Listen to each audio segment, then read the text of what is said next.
Yes guys, welcome back to another video. Welcome to the George Benson Football Channel. Chelsea news, the 1st of November.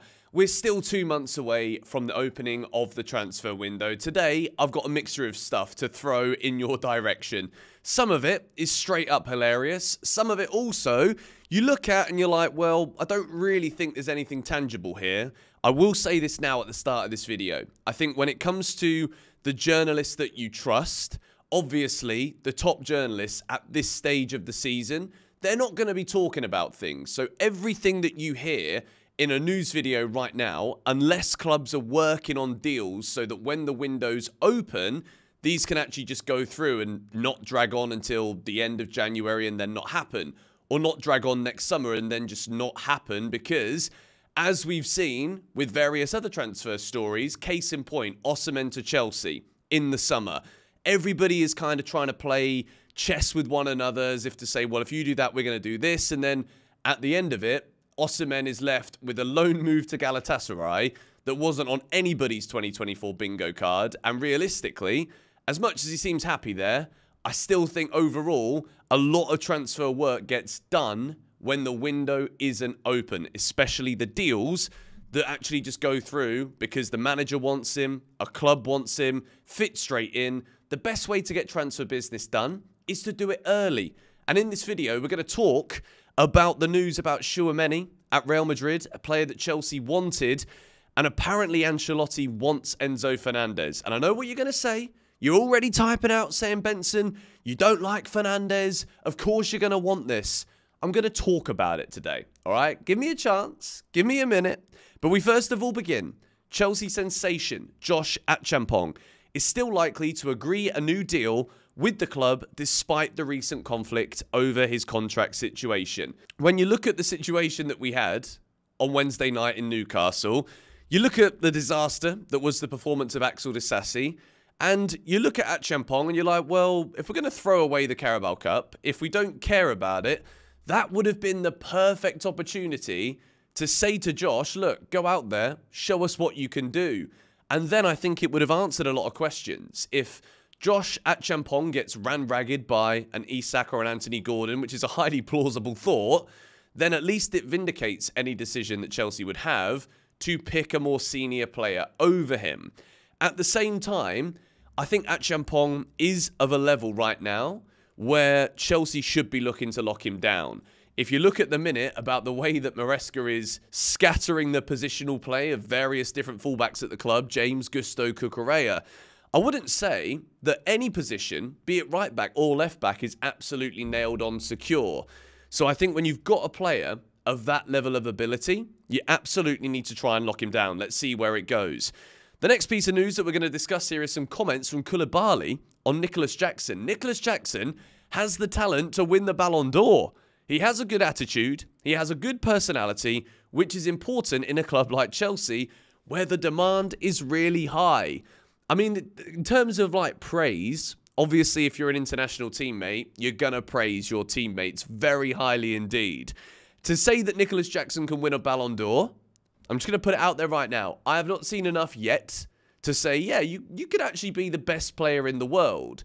With that being said, I will say that Nicholas Jackson, if his attitude is indeed correct, which I think this season you've seen him grow massively, be that with the contributions with the goals, the all-round play, the involvement that he shows at Chelsea, I absolutely think that Nicholas Jackson could end up being one of the world's best strikers. And I mean that. The other day I was making comparisons talking about the way that he drops deep to receive the ball is very much like Harry Kane. With Harry Kane, it's more about dropping deep, receiving it, and then distributing it with an incredible pass. What Jackson's got in his locker is the dribbling capabilities. What we've seen him improve massively this season. I've spoke about this a lot recently, but I'll hammer it home again. It's the timing of the distribution. When you've got runners like Pedro Neto, Sancho, Madueke that have got the speed to be able to beat their man, Jackson's movement is throwing defences off guard. Teams don't know, should they sit back, should they commit men forward? Because either way, that Jackson movement is going to hurt oppositions to allow Chelsea to be more potent in the final third. Big comments here from Kalidou Koulibaly. I'll wait another year or two, I think, to see how Jackson's game develops. But as of right now, the trajectory is very good indeed, isn't it? We move. Chelsea are also monitoring Benjamin Sesko and Alexander Isak ahead of next summer. Now, Isak just scored 2 goals in 2 games against us. I think as an all-round player, he absolutely fits the mould of what Chelsea would want. But I do think here, we need to be very careful. If we're going to be going in the market for another striker, the way that Jackson plays, I see similarities with Alexander Isak. I really do. And I think if Chelsea are going to go out there and invest the money, I think we need to look and invest it because we're investing in a profile that we maybe don't have to give us more options. You see the way that Maresca picks his team game after game after game. He's choosing personnel based on the best way to combat what the opposition can offer. So Benjamin Sesko is obviously a little bit different. He's a big guy. Isak's also a big guy too. I think there's going to be a lot of conversations.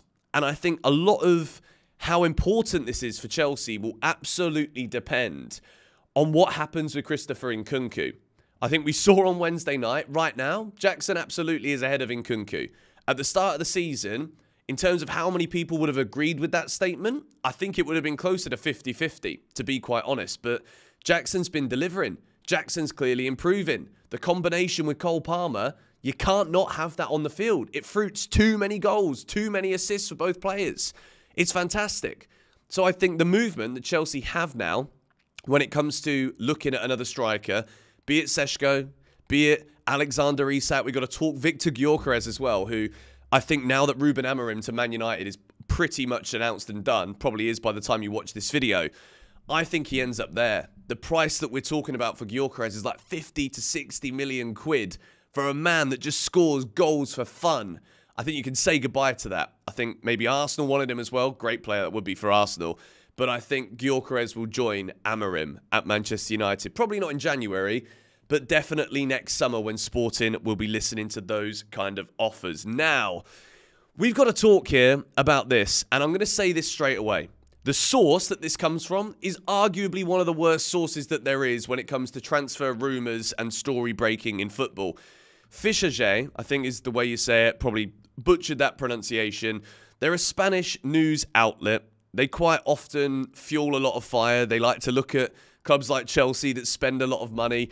And you know what? Before we go into this Enzo Fernandez and Tchouaméni deal, I just want to show you this one to show you what we're dealing with. But I do think there could be legs in the Enzo Tchouaméni swap. But this is what they've also been reporting. Chelsea have set their sights on Man United's Antony in order to strengthen Enzo Maresca's squad with greater dynamism. April the 1st was in April. We're in October. I know that we're all, clutching at straws, looking for stories. And hell, at least when it comes to me being a YouTuber, Chelsea are playing twice a week. So I've got loads of content to make videos on. News videos come like maybe once a week from me on this channel at the minute. Maybe twice if you're lucky. So I get it. Everyone's trying to make a pay packet, get clicks. But that is an absolute disgrace.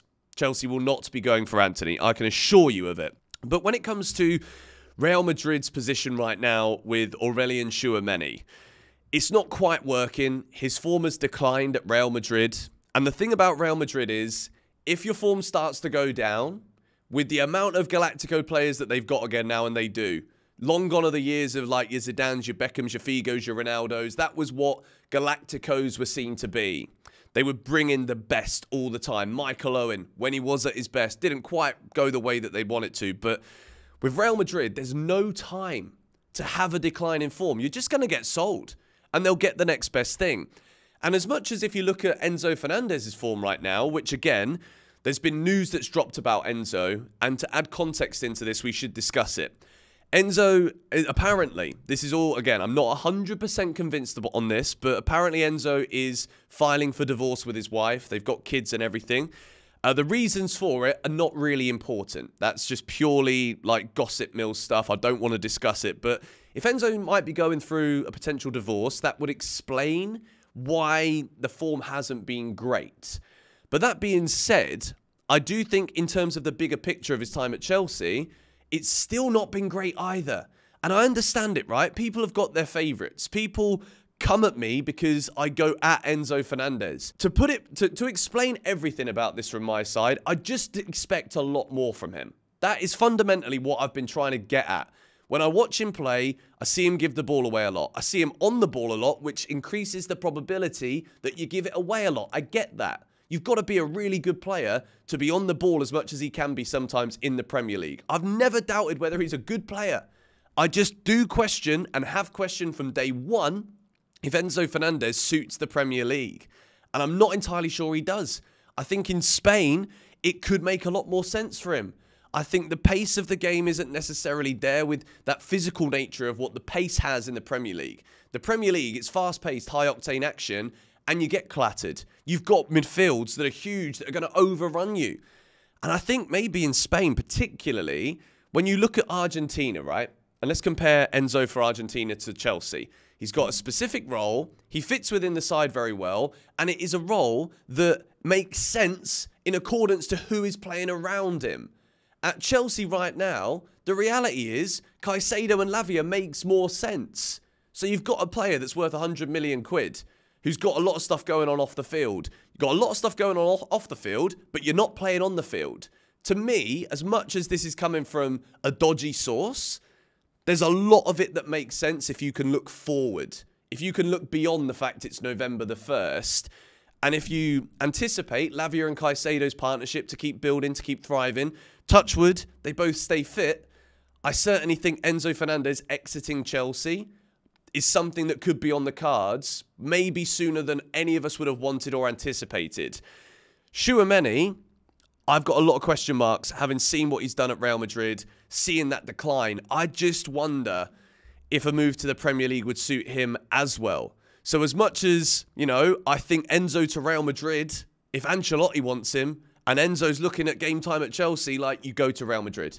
The best players in the world, they want to be at Real Madrid. As much as, you know, I want Chelsea to be that pinnacle destination. I've always said that. I love players that look like they love Chelsea. Enzo Fernandez seems to love Chelsea. Absolutely never questioned that about him.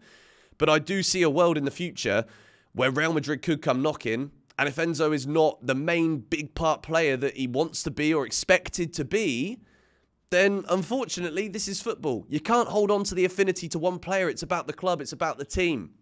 So I wouldn't be choosing Tchouaméni.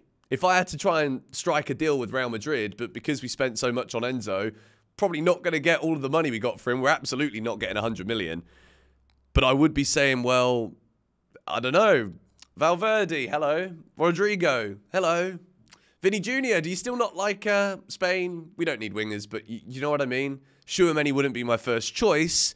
Chelsea wanted him before. And I'm not saying that Tchouaméni is all of a sudden a bad player. And this is another footballing issue that we've got right now with Twitter and even YouTubers and stuff. Recency bias exists for me. I can be very biased based on recent times and I can forget the other good things. But sometimes the bigger picture is also something that people don't want to hear, realistically. And I think in this case, I can absolutely see something like this happening. I can see Enzo Fernandez at Real Madrid. The final piece of news that I want to discuss here today is again from the same source, but again, it's another thing that kind of makes sense. If Porto sell Diogo Costa this summer, they will look to replace him with Philip Jorgensen of Chelsea. Again, might be a bad source, but it kind of makes sense. I think Diogo Costa is a top keeper.